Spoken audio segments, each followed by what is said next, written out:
And I didn't proactively do that. So to me, what I learned in that lesson was that I wasn't loving myself in that capacity. And though that was really, really hard mirror to face, ever since then, my world completely flipped upside down. I wouldn't trade that in for the world, because in that darkness, in that suffering, in that challenge and pain, I was finally able to forgive that part of me. Welcome to Evolve Ventures, where we make evolution possible for growth-minded humans through vulnerable lessons, stories, and technology. I am your host, Bianca Thomas. And I am your host, Emilia Smith. Welcome back for another episode. For those of you joining us again, and for those of you newbies, we welcome you with love here at Evolve Ventures. So for those who have been with us, they will probably know that something's new, something's different. We got jizzy jazz going on here.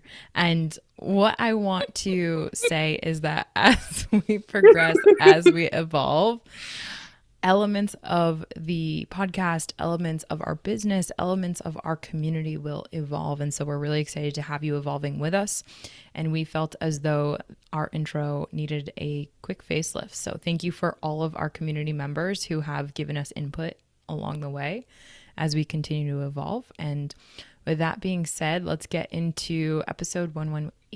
What does it mean to love yourself? Bianca has a great story that will articulate this. And if you're listening and interested and really trying to figure out for yourself how to love yourself, let's get into this episode. So, what does it mean to love yourself?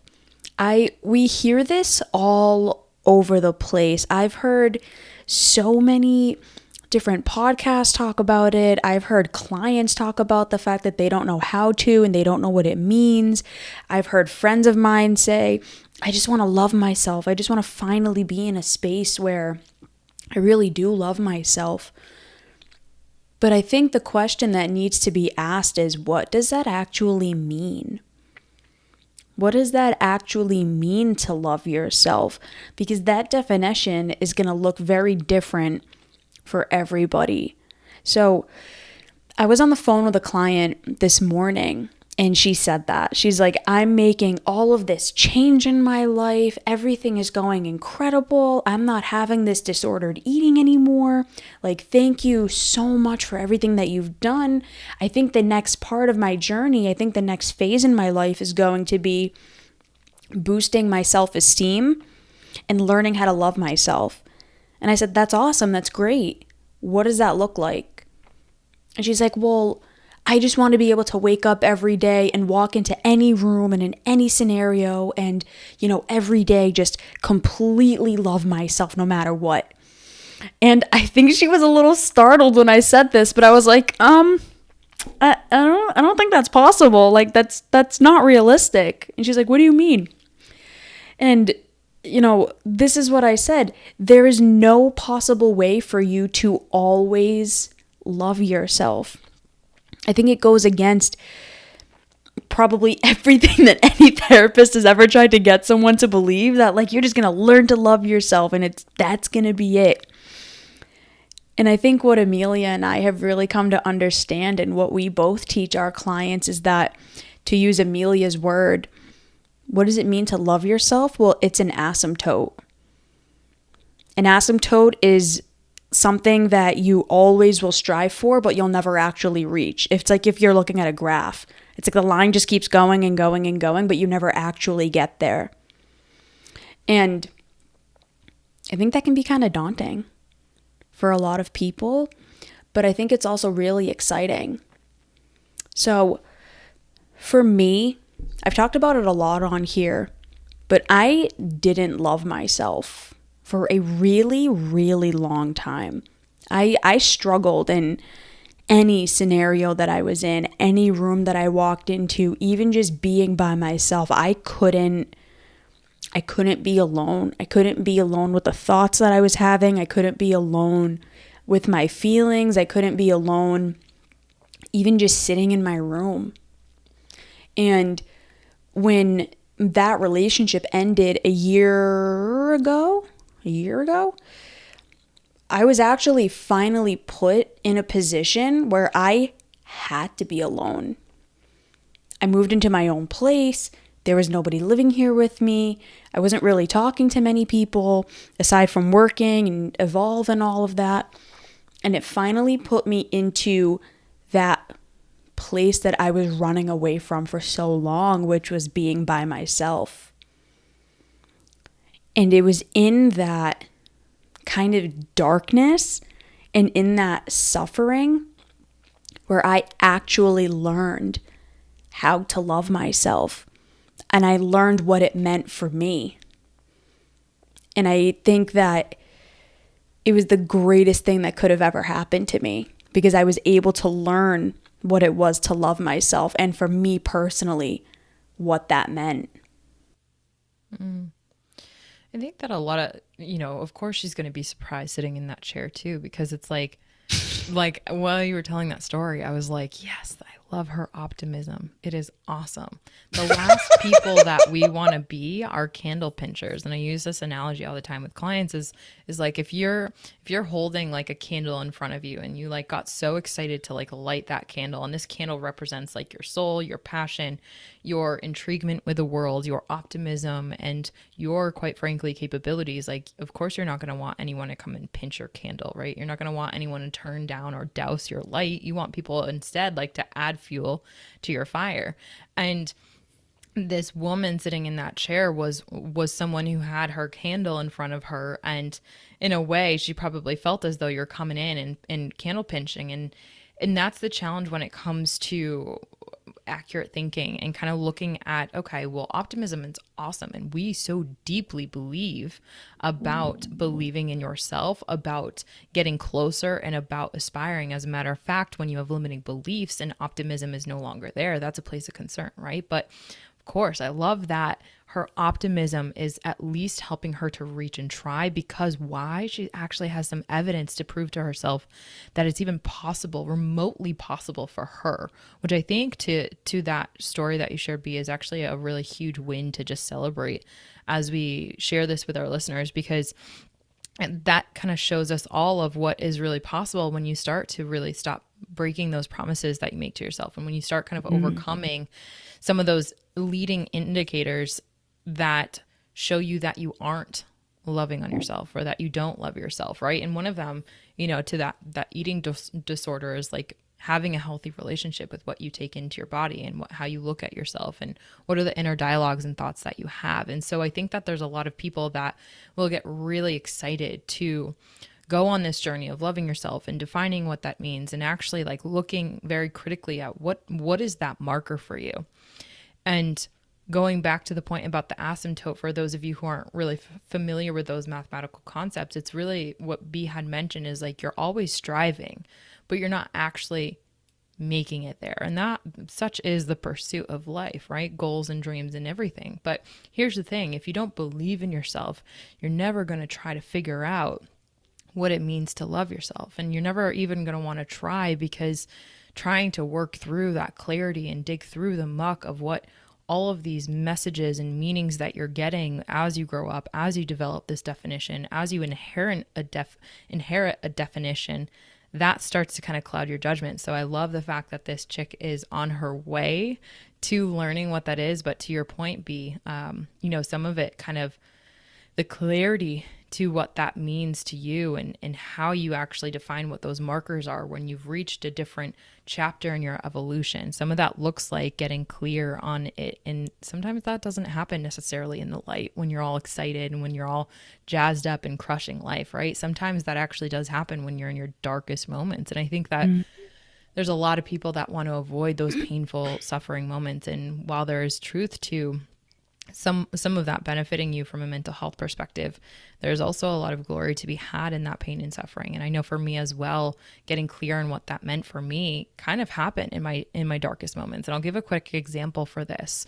So B, like the movie The Notebook, you've seen it, right? Oh, I love that Yeah, movie. who doesn't love that movie? So, for all of our listeners, The Notebook is a classic love story about these two individuals who fall in love in their teens. And the epic love story of like the female in the relationship isn't supposed to be with the guy who's a little bit more blue collared, and she's all in her high status and everything. So it's Bourgeois. bourgeois, if you will. And so, like, it's this love story that they're not supposed to be together, which ignites the passion, the love story altogether because they're the cutest together, right? And so, it's all these social classes that are kind of ripping them apart. And then they take you through this epic love journey. And then at a point in the movie, it's actually jumped forward like years and years into their relationship when this couple who ended up together, spoiler if you haven't watched it, together, but they're in a nursing home or an Alzheimer's home, I think it is. I think it's a Because nursing home. nursing home, definitely for impaired cognitive ability patients, because what ends up happening is the husband at the time, he's like writing a journal or something. It's a beautiful narrative to the story. He's writing a journal to his wife to kind of help her remember the series of events of their love story, the names of their children, the what's happened in their lives. I'm getting goosebumps. And I remember watching that video and watching it on the couch when I was just starting to get into a relationship with Alan. And I remember being on the couch and like for the first time just like bawling my eyes out. And even at that time, like I was still like kind of covering a little bit of that up from him because I didn't have necessarily such a healthy relationship with even me crying with movies. And it was one of those darkest, that's what I would say, one of my darker moments of like, why was I crying? And it was in that contemplation in a really dark moment because I was so emotionally moved by that movie of like, oh my God, they've had this beautiful love story. And here the husband is while they're like in their 80s or 90s, like sitting on the bench. You can see the hope in him, hoping that she'll remember him when he walks in, like the hope that she'll remember their children that they made and have beautifully grown together. And like she just is entirely blank when it comes to a memory perspective. And even the little inch of like having to remember him is like just the most meaningful and deeply seen. And I remember being so upset because what that brought me to my knees for was that I actually wasn't loving myself in this regard. I wasn't prioritizing my sleep. I wasn't prioritizing the biggest organ that controls and allows and enables and empowers me to do everything that I can in this world to show up who I am, which is my brain. I didn't take care of her at all. And I didn't proactively do that. So to me, what I learned in that lesson was that I wasn't loving myself in that capacity. And though that was really, really hard mirror to face, ever since then, my world completely flipped upside down. And now I give a lot of credit to Alan for that moment of like him helping me to learn more about my own brain and sleep and memory and everything. I've come drastic measures since then. And so the indicators for me, something along the lines of like, what does self-love actually look like? What does it mean to love myself? That means so simply getting 6 hours of REM sleep or getting closer to that number than it was before.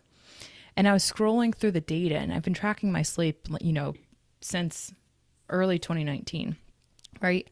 What used to be on average like a 4 hour and 15-minute REM sleep has now bumped all the way up to over 6. And that the other night I was laying in bed and Alan was asleep and I was like crying to myself again. I'm like, oh my God, it was such a beautiful moment. But here's the thing. What does that look like? What does that mean to yourself? That's different for every single one of us. And what might look like self-love to me and what that might mean to me looks completely different from you, B, right? It looks completely different from our listeners. And so what brought me so much pain and suffering and, like convulsing crying in that moment of like fast forward into my future, if I didn't take care of my brain now, what could happen? I didn't want to leave my partner like that. That's not fair to my children, especially if we can take proactive control of that now. So that's kind of the story that I wanted to bring in here. It looks different for everyone, but I think that to the beautiful point that you made, B, sometimes that happens, that clarity on what that actually looks like, it comes in some of those darker moments. So not running away from that can be such a meaningful, pivotal point in your journey, in your evolution that I definitely don't encourage any listener to run away from, but rather contemplate. I think one of the biggest things that contributes to that feeling of self-love is forgiving yourself for the parts of you that like you've hated for so long. Because that's what happened with me. Like the reason why being alone was so transformative for me was because of the fact that I finally had to sit there with the things that I was running away from for so long, and I had to face them. I had to be there laying on the floor crying with it in a completely empty apartment because it was the first time in my life I was ever actually alone. And I had to let myself have all of the thoughts and all of the feelings and all of the memories of like, how the hell did I get here? How did I get to this point? And it was dark, but I wouldn't trade that in for the world, because in that darkness, in that suffering, in that challenge and pain, I was finally able to forgive that part of me. I was finally able to heal all of those parts of me and forgive the parts that I can't change and accept them and work on the parts that I can. So what does loving yourself look like? I think that's one of the biggest components of it. It's changing and fixing and working on those pieces of you that you can work on and that you can change and that you can improve and evolve and grow. And then forgive yourself for those pieces that you can't. Forgiving yourself for your past. Forgiving yourself for all of the mistakes that you made when you didn't know better, and that have gotten you to the place where you're at right now.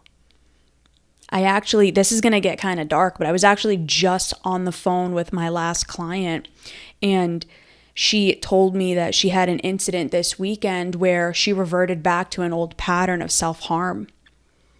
And we were processing through it, and she's like, my younger self is so mad at me right now, because I've taken Emilia is learning IFS, and she's taught me a lot about it.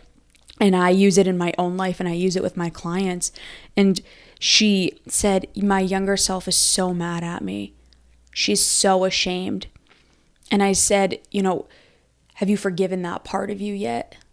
Have you forgiven you? And have you let her forgive you yet? And we utilized and went through this session kind of going through that. And afterwards, she was like, that was so healing. That was so transformative. I can't change the fact that I did it, but I can forgive myself for the fact that in my life, that was the only way I knew how to be okay.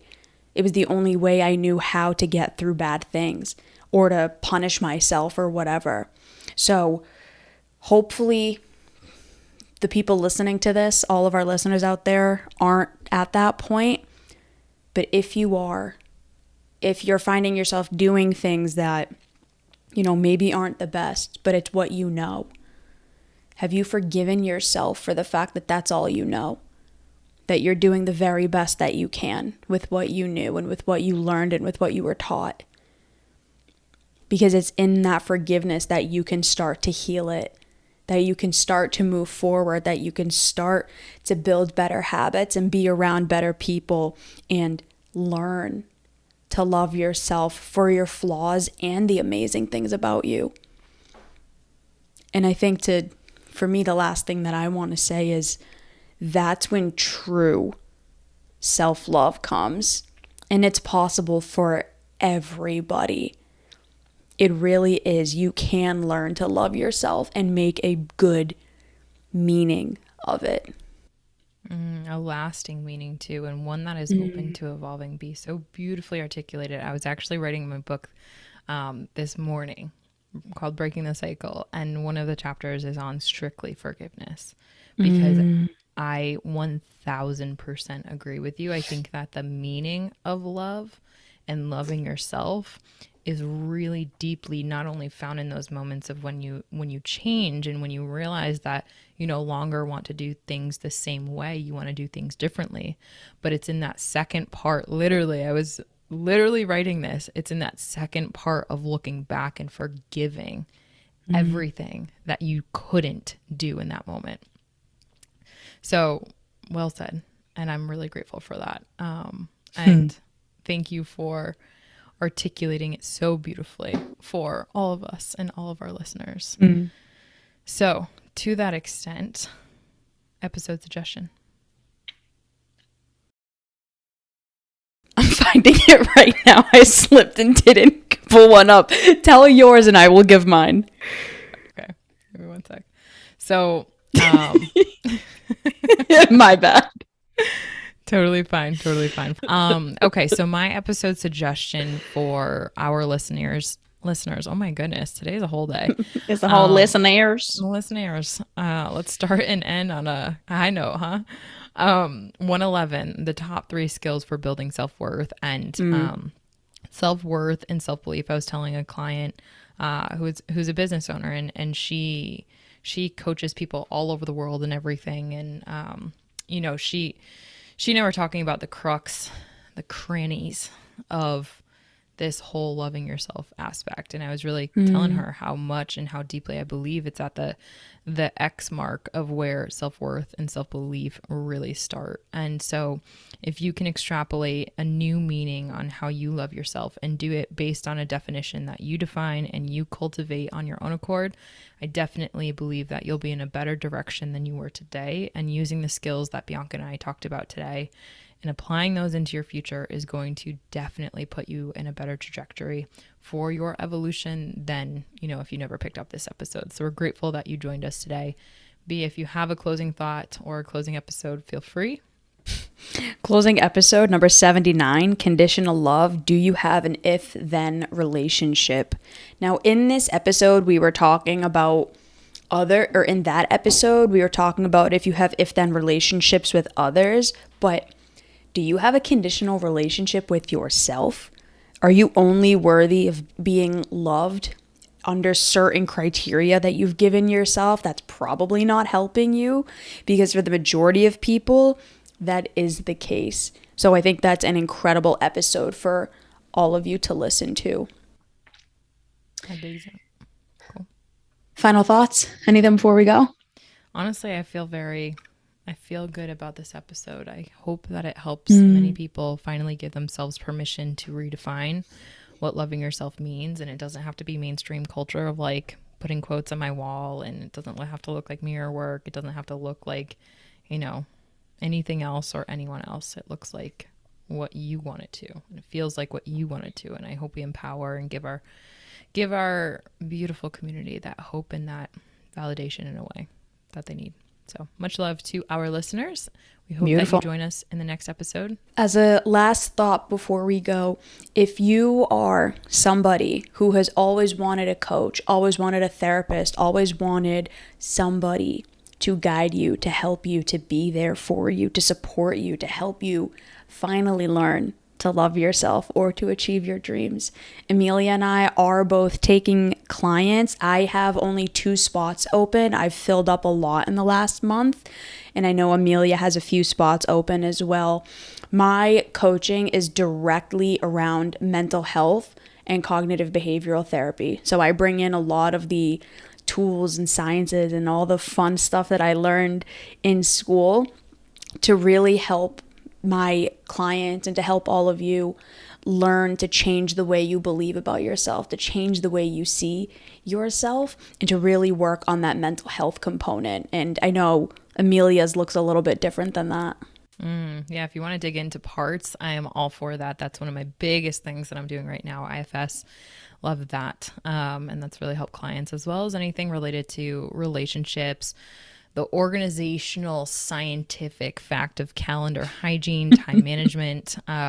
It's fascinating when you actually look at your resources from an investor standpoint, what that can do to change your world. So please reach out to Bianca or myself.